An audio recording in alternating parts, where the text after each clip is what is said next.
Teman-teman, Allah Subhanahu wa taala juga menyebutkan salah satu fadilah yang sangat agung, fadilah tauhid di dalam Al-Qur'an. Tepatnya dalam surat Ibrahim ayat yang ke-27, Allah Subhanahu wa taala berfirman, "Yuthabbitullahu alladhina amanu bil qawli tsabiti fil hayatid dunya wa fil akhirah."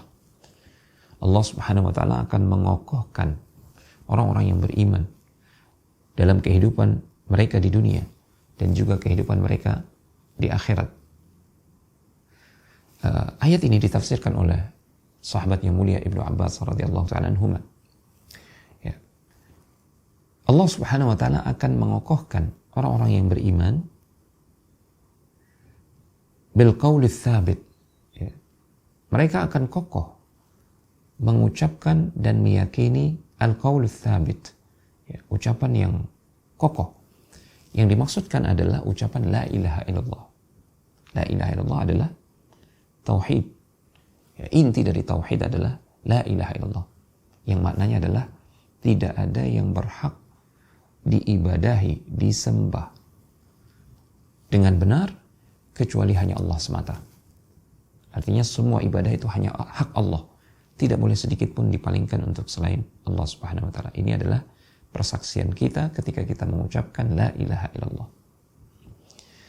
Nah, orang-orang beriman akan dijadikan istiqomah di atas la ilaha illallah sampai mereka diwafatkan.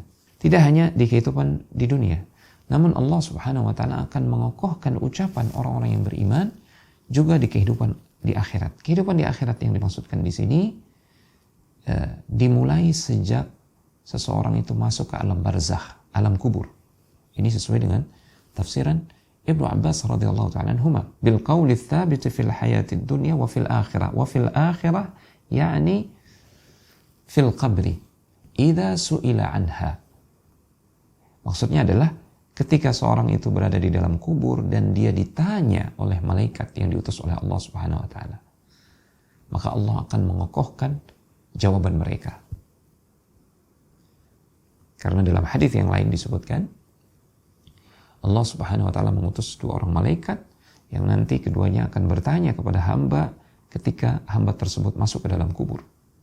Man rabbuka wa ma dinuka wa man nabiyyuka. Siapa Rabbmu, siapa yang engkau ibadahi, siapa yang engkau imani dan siapa yang engkau ibadahi. Siapa apa agamamu dan siapa nabimu. Siapa yang engkau ibadahi, seseorang tidak akan mampu menjawabnya jika dia tidak bertauhid selama kehidupannya di dunia. Namun jika dia bertauhid dan mati di atas tauhid, tidak pernah berbuat kesyirikan kepada Allah Subhanahu wa taala, maka dia akan mampu menjawab pertanyaan marrabbuka dengan jawaban Allah, Allahu Rabbi. Kita tidak bisa menjawab pertanyaan kubur tersebut. Sekalipun kita menghafal jawabannya ketika di dunia, sekalipun kita diberitahukan jawabannya, diberikan contekannya misalkan dari atas kubur, atau seseorang menyelipkan jawabannya dalam kain kafan kita, kita tidak bisa menjawab pertanyaan tersebut jika kita tidak mewujudkan konsekuensi tauhid ketika kita masih hidup. Ya, ketika kita masih hidup, kita beribadah kepada Allah, kita juga beribadah kepada selain Allah. Kita meminta, beristighatsah kepada orang yang sudah mati misalkan, yang dianggap keramat. Ini adalah perbuatan kesyirikan yang mencoreng la ilaha illallah. Orang yang berbuat seperti itu, dia tidak akan bisa menjawab pertanyaan kubur, ya, sekalipun dia diberikan contekannya, sekalipun ketika di dunia dia sudah menghafal jawabannya. Karena dalam hadis pertanyaan kubur tersebut disebutkan ada sebagian orang ketika ditanya marrabbuka, dia mengatakan la adri. Saya tidak tahu. Dia tidak bisa menjawab. Padahal ketika di dunia dia tahu jawabannya. Ini karena Allah tidak mengokohkan ucapan mereka, meneguhkan ucapan mereka. Kuncinya adalah tauhid. Maka semoga Allah Subhanahu wa taala menjadikan kita hambanya yang bertauhid sampai kita diwafatkan. Wassalamualaikum warahmatullahi wabarakatuh.